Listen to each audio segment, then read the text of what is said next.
Yes, we're back. Episode 10 of the Hibs Ramble. We're going to do a little Aberdeen preview for you this week. And again, Craig is away holidaying, eating steaks, drinking beer. So I'm joined again by Shaun. How are you, mate? Yeah, I'm good, mate. Thanks for having me again. Loved it so much on Monday that you had to come back. Just can't get enough. You know. It felt so nice you had to do it twice. But yeah, you been up to much today? Well, since I last spoke to you? Nah, just grafting away, working from home, so can't complain too much. Life's good. Yeah, I love that, mate. Nah, exactly the same here, mate. Working from home, just doing my bit mourning, of course, for old Lizzie. Still mourning. But anyway, I'm not going to touch too much on that because I don't want us to get cancelled. Could be morning by next week as well, and nothing to do with Lizzie. So exactly. That's how the result goes at the weekend. That's a really good segue. Very good segue, Shaun. I'm really glad that you've kind of. I thought you were going to, when you brought up your morning, I thought you were going to start segueing into the poppy shirts that are sitting behind me or something like that. No, I'm not actually. We'll have a wee chat about them first. Obviously, we had our we did our 10 best Hibs shirts on Monday. That was released yesterday, but neither of these made the cut. Shaun, do you want to tell us a little bit about the shirts that are behind you? That's correct. Or any of the ones that either of us have on either. That's true, yeah. I've got on this season's home top. Stinker, but I quite like it, man. I'll leave it there. We did actually touch on this, the one I've got on, the purple and green striped one, but not the iconic one, the one that Macron brought out a couple of years ago. Just reminds me of Chris Maxwell, unfortunately. He's a hero. Kelly away, no? Won us the... Oh, I suppose so. And then he chucked 5 goals in the semi-final. Yeah, semi-final as well, yeah. But might not be an iconic shirt, but it's 2 iconic players that I've got on the back of it. So 2 match-worn signed shirts got after the Poppy match back in 2011. One is Macalambi, so it's about a 40 extra large. And the other one is cup winning captain Rob Is it 2011? They look a little bit young to be. 2009, sorry. I think it's. Aye, I was going to say 2011. I'm sure we were with Puma by then. I think it's 2009. Aye. Aye, 2008, 2009. We got beat by Inverness in the game. I know that. So. Oh well. But. Aye. Anyway, moving on from defeat to 1 Chukters, and we'll be talking about playing another set of Chukters on Saturday. We've got Aberdeen at Easter Road. Are you going, Shaun? Yes, I will be in attendance. Halfway up the east, near the halfway line. I'll be kicking about there. Almost completely opposite from myself. I'm not my regular seat, but it's where I will be on Saturday. You looking forward to it since we had that wee break? I think because of everything that's going on, I think it will just be good to get to the football, considering last week no football at all being on apart from European football, which, as you'll know, I'm a massive fan of. Mm-hmm. But I think it'll be good just to be there. I think there'll be a bit of a buzz about the place as well because it's been so long. I think the Hibs fans have had a bit of a buzz about them all season, considering that we've not actually been that great. Yeah, I kind of felt that we were getting back into our stride a little bit the last couple of games. But then obviously we've had this forced break, which obviously no one can. It's not one that we'd prepared for. It's not like it was an international break where it comes at a bad time. Obviously, it's something that's happened in the country and everything's shut down for a wee while. But has it come at a bad time for Hibs? Has Queen Elizabeth been really selfish and just popped our clogs just as we were kind of getting into our stride a wee bit? Don't know, if I'm being honest. I know I'm sitting on the fence with that, but I would like to say yes, it probably did come at a good time. I'm leaning more towards that purely because more time on the grass for some of the injured players, more time on the grass for some of the new signings. Hopefully it gave us more time to kind of gel a wee bit. I know the game that got postponed, I'd like to think we would have went up there and won. But it's a tough place to go. So I think we've not been on the greatest running results. Performances certainly have not been great in my opinion, apart from the Kilmarnock game because we were absolutely tremendous in that. One of the most one-sided games I've seen at Easter Road, especially for it ending 1-0. But yeah, I am leaning more towards it came at a bad time. You could say it came at it came at a good time. Sorry, you could say it came at a bad time because we just got that result and because we were playing so well. But for me, it came at a right time because of the injuries and because of the amount of new players we've got in the door. So yeah, no, I mean, I think there's definitely arguments for and against, whether it came at a good time or a bad time. I think in the Kilmarnock game we definitely kind of clicked a little bit more. I don't think I've spoke about it in a previous podcast, but I don't think we're quite there yet. But what I think is we're very, very close to giving someone a fucking doing. I don't think it's going to be on Saturday, if I'm being honest. But I thought it might have been Dundee United. Just going by if we'd have played it. Yeah. Although I think that could have gone either way. That could have been us giving them a doing, or them with their new manager bounce or new caretaker manager bounce, and they could have beat us. It was a huge banana skin, 7-0 AZ Alkmaar, 9-0 to Celtic, and they probably would have come out and beat us. But talking about the injuries there, we've seen a little bit more about Kyle Magennis. It looks like he's been doing a little bit more training on the grass with the team. I don't know how close he is to coming back, but if he is fit, does he get into your team? No. And I assume by team you mean starting 11. Yeah, so definitely not for me. I think because of the amount of time he spent out, even if he was fit enough to start, which I don't think he will be, I think if anything we'd be lucky to see him on the bench. But if he is or was hypothetically fit enough to start, I wouldn't even want him to start. Purely because of the amount of time that he spent out. With an injury that he's had, we do need to ease him back in, and I'm talking like a good, at least 3 to 6 weeks of easing someone in before they even start games. There's other players that have potentially not been given a chance yet. Who are those? Maybe playing in the youth games. So well, Jar for a start. It's a bit of a mixed bag from what I've seen so far. However, he's played well for the youth team.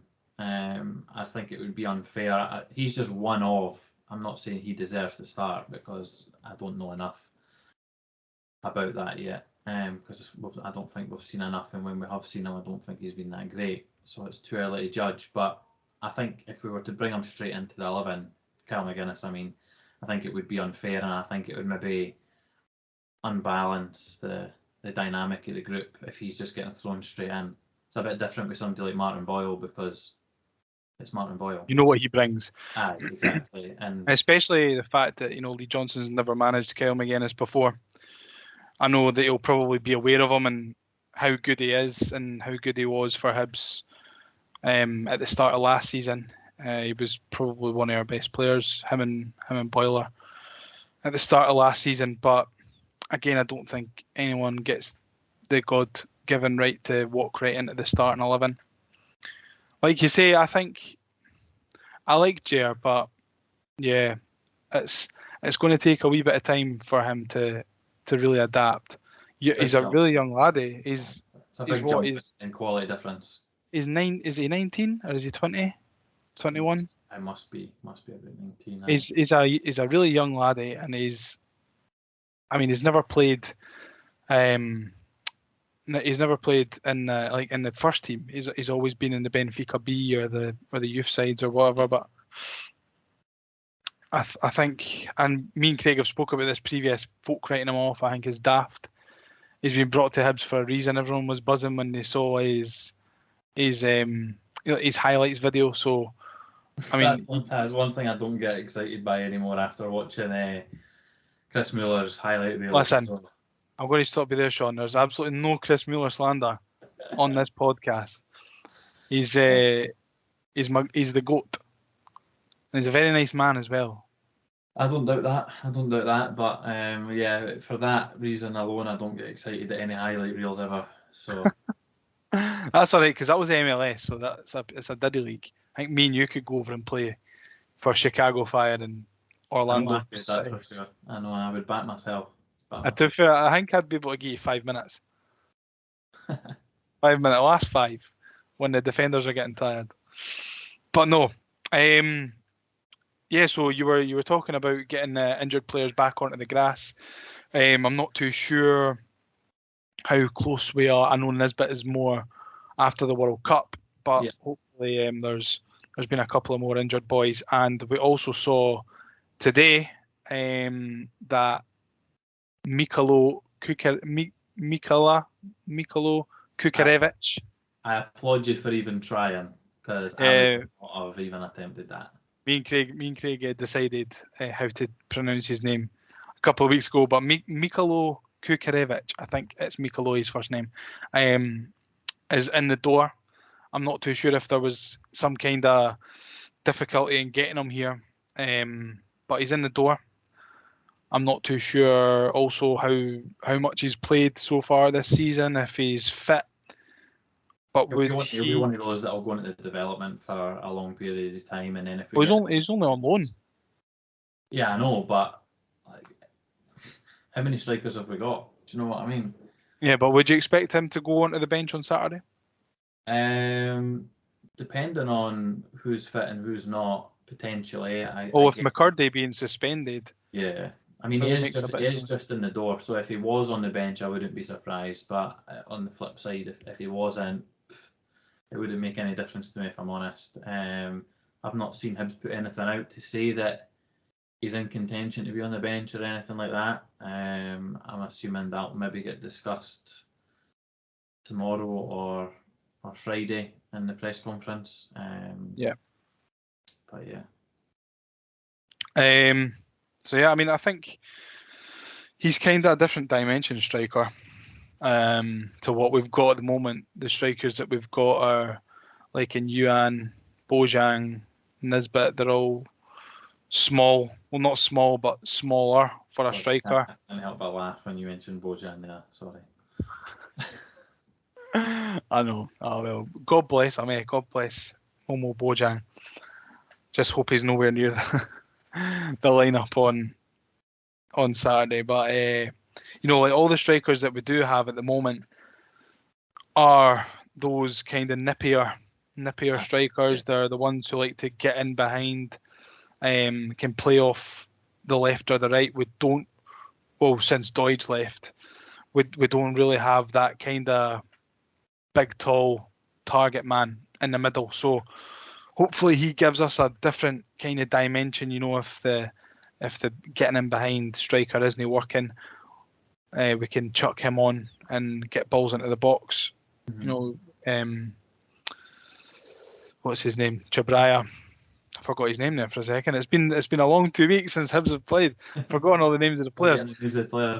Chabraya can swing a good cross in, so that might be a good partnership that we see going down the line. Just moving on to the last few games that we've had between Aberdeen and Easter Road. The last 3, it's been 2 wins for Hibs and a draw, which is a little bit against the grain when you think about our games against Aberdeen and Easter Road in recent years. I think even given those results, do you think that we have the better of Aberdeen at the moment?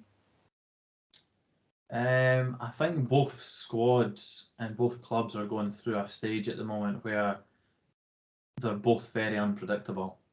So I'd like to say yes, but I'm going to say no on that one purely because both teams are such a mixed bag. I remember looking at the Aberdeen starting 11 in their last game, and I barely recognised any names. They have signed quite a lot, but you could So, probably ask an Aberdeen fan the exact same question, and they would I know say that's the thing the because same they've thing got about us.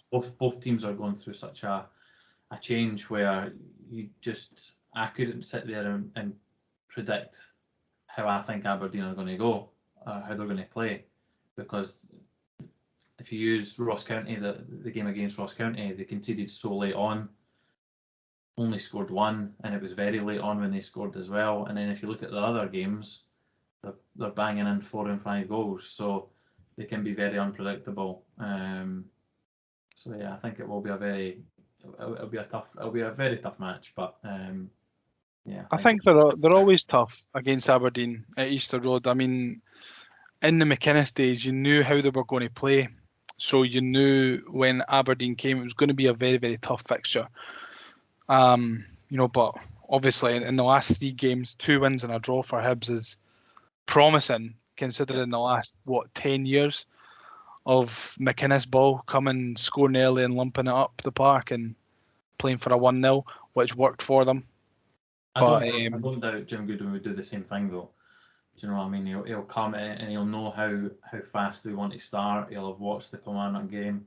He'll have seen how Derek McInnes's team handled us against that. You saw the problems that Lafferty started to give us when he came on. He was just trying to wind players up, and it was starting to get the better of us. But thankfully, because Kelly have got absolutely nothing going forward, they weren't able to put anything away. So I think Aberdeen will try and do something similar. They'll try and frustrate us. They'll sit in early, and then they'll try and play on Portuguese actually, because of how easy he can be to get wound up as well. Yeah. And potentially if Hanlon's his partner on the other side, which is more than likely going to be, considering the other lack of options that we have. So yeah, I think that's probably how Aberdeen will go about it. We'll have both our fullbacks pushed up as we always do, and I think they'll try and exploit the space a wee bit in behind. But I'm sure that big striker that's been banging in the goals for them, I'm sure he's a big lad as well. So he'll definitely just try and do the same as what. Is that the Macedonian boy? He's a Bojan that does actually score goals. So we might actually see a Bojan score on Saturday. So hopefully it's ours and not theirs. I mean, here's hoping. 2 fingers crossed there, but looking at Aberdeen's results, they've got 3 wins, a draw, and 2 defeats in their opening games. We've got 2 wins, and we've also got a couple of. I should have looked this up before. Who have we beat? We beat St Johnstone. St Johnstone opening day. We beat Kilmarnock. We drew against Hearts and Rangers. Drew, and then we got beat by. We got beat against Livy and St Mirren. Yeah. So we've lost the 2 games that you would arguably say that we should have won. To win.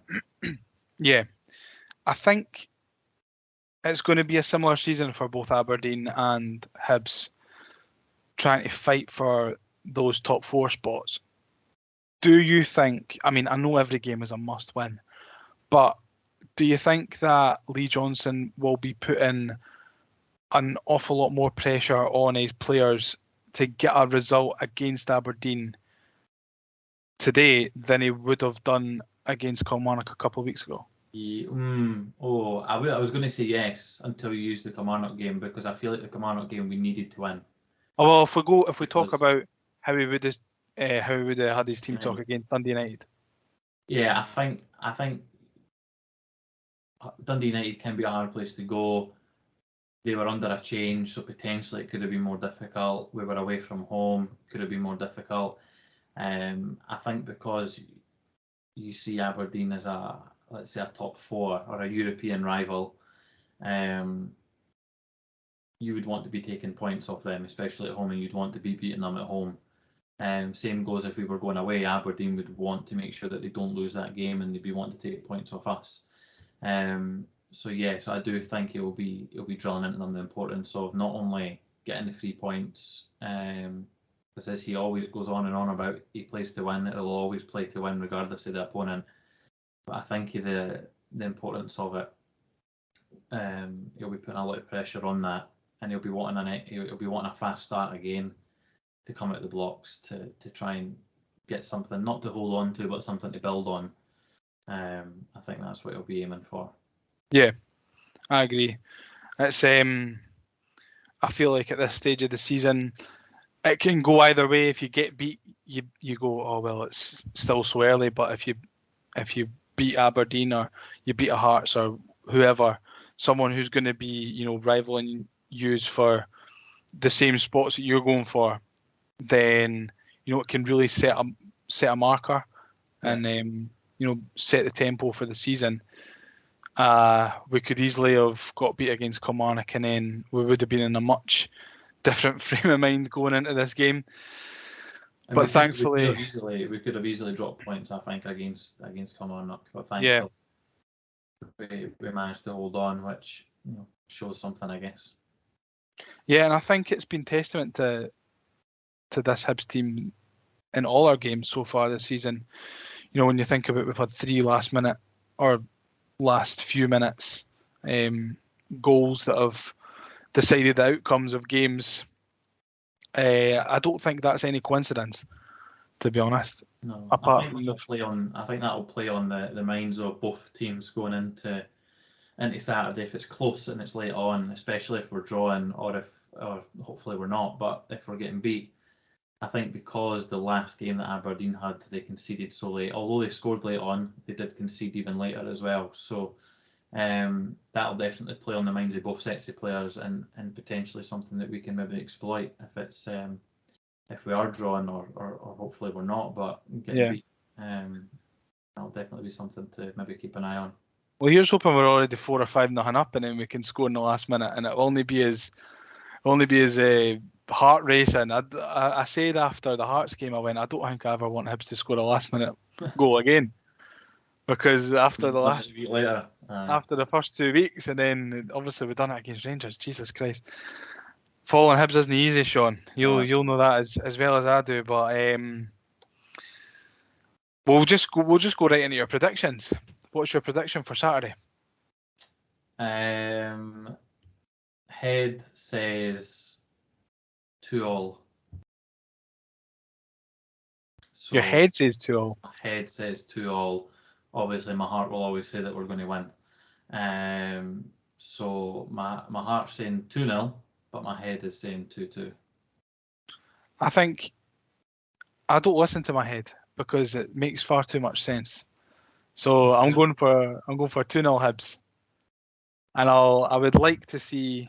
I was going to say I'd like to see McCurdy score, but that would be some feat because he's suspended. It's a shame he's suspended actually, because I really wanted to see the celebration. Craig's on holiday actually, and he sent me a video of his missus taking a video of him today going down a slide doing the McCurdy celebration, which I think is quality patter. Myself, I think that is a great patter. If it gets the attention of McCurdy, I'm all for it. Yeah, absolutely. I don't think it will. I think McCurdy will think he's a gimp, like I do. As we say, is that your view? Right, okay. Me and Harry McCurdy, one and the same. But yeah, so are you going for 2-2 or 2-0, Shaun? I'll go 2-2. I'll go 2-2. 2-2, right. Well, I'll be the positive one this week and go 2-0. And then we're going to finish up with some listener questions. We've got one from John on Twitter. Thanks, John, for always submitting questions. He's one of the ones who every single week, without fail, will submit a question to us, so we appreciate it, mate. He says, what would your starting lineup be for Saturday? I should have probably thought about that through. I'd probably go for as close to the team that started against Kilmarnock, purely because of how well we started, how strong we were throughout, and I felt that Lee Johnson was kind of reluctant to even make some changes. obviously he brought McCurdy on pretty early doors, but apart from that, I feel like he was reluctant to want to change it because he was so confident in how they were doing. So if we can get anywhere near as close to that 11, I would go to that would be my go-to. I think I would be the same. And obviously, I don't know if anyone from the club is listening, but if you are, then please send our well wishes to Lee Johnson. Don't know if he's going to be back on Saturday or not. Hopefully he is back on the touchline, but if not, then a really speedy recovery.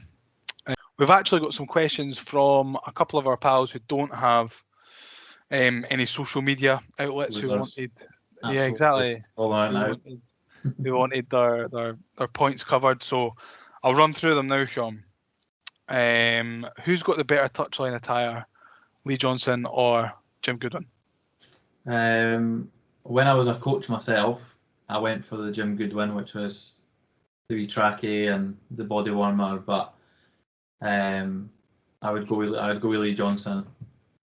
I think Lee Johnson definitely, especially since Jack Ross has been sacked. I think he's the most stylish manager in the league. I mean, know that he's got much competition. You look at Ange Postecoglou, fat mess. Somebody you'd find in a kebab shop. Or working in a kebab shop. Just taking bites out of the rotisserie. It goes round. Like a corn on the cob. Aye. Next question is, who has the better beard, Shaun? Goodwin, 100%. Yeah, I think so as well. I wish I could grow one like him, but maybe one day. I mean, mine's is awfully patchy. A little bit Pacho Novo. A wee bit on the sides, but... A wee bit. I mean, that's my pubes. I've just glued them to my face. Next question is, with Hibs having 4 players sent off against Aberdeen and Aberdeen having 2 players sent off against Hibs, who's more likely to get the red card this weekend? I think you've butchered that question, surely. Have I? Hibs have had 4 players sent off against them this season, and Aberdeen have had 2 players sent off against them. I have. You butchers that. Sorry, everyone. I fucked it. Who's more likely to have a player sent off, Shaun? I'll go Aberdeen because they're the away team, so they're going to be a bit more dogged. They're going to be leaving a foot in. They're going to be trying to wind us up. So hopefully we make it 5 players in however many games getting a player sent off against us, which makes a change because normally it's us getting somebody sent off for no reason. But thankfully that's not happened this season. I think refs will look at the Hibs Rangers game and think, oh my God, how can we send players off against him? I was actually really surprised that Ash Taylor got sent off for Kilmarnock. It was a bad challenge, but it was so early. I don't know. It shouldn't matter, but it was early. It was the last man as well, denying a goal scoring opportunity. He broke the rules, Leon. Fucking arsehole. Fucking arsehole. Next question, or the last question, sorry, is who needs to win more, Hibs or Aberdeen? Comfortably, I'd say us. Yeah, me too. Regardless of the Kilmarnock win, I think we need it to get closer to open brackets, close brackets, our European challengers. And I think the Aberdeen fans will be frustrated if they drop points because of the way they drop points against Ross County as well. So I could understand somebody saying that Aberdeen need it more, but I think Hibs have had the fans backing, and Lee Johnson's had the fans backing so far this season. I think we need to start seeing a few more end results rather than just 20 minutes, 30 minutes of high intense. Agreed. Here and there, so I'd say Hibs. Agreed with everything that you're saying, Shaun. The perfect podcast guest, and that brings to a close episode 10 of the Hibs Ramble. And Shaun, your second appearance. Have you enjoyed it, mate? Loved it. That's the main thing. To look at you is fantastic, Liam. So thanks for it's all about the taking part, mate. Eh? That's it. So yeah, if you've got this far, thanks so much for listening. It really does mean a lot. If you could leave a wee like wherever you're listening, on Spotify, Apple, on YouTube, or wherever. You can subscribe to us on Apple Podcasts, on Spotify. You can become a subscriber on YouTube. Follow us on all our socials. We are at the Hibs Ramble on Facebook, Instagram, Twitter, you name it. I think we've got a TikTok account as well. But I mean, don't expect to see any silly dances or that because Surely there's going to be a few TikToks of you abusing managers then, no? After you. I don't know. I don't know. But I think TikTok's more. TikToks about whenever we do a what are they called, display on the east. You're sitting in good view. You can do a wee TikTok then. That's a good point, actually.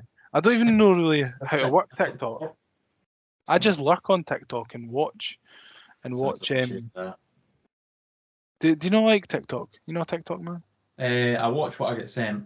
I don't use it, but mate, sent a TikTok, I'll watch it. So it's addicting. It really is addicting. It's just stupidly addicting. I've not seen Hibs put up a bad TikTok yet. So Hibs are actually really good on TikTok, to be honest. They're good on social media. They are banging it. Yeah. A bit. Yeah, they're doing quite well. But anyway, I digress. Thanks everyone for listening. This has been episode 10, Liam and Shaun and the Hibs Ramble, and we will catch you after the Aberdeen game. And maybe by that time, Craig will be back from his holiday, and he can sit and talk shit with us again. But anyway, Shaun, it's been a pleasure again, mate. Thanks for coming. Take care. Cheers. See you later. Bye-bye. Bye.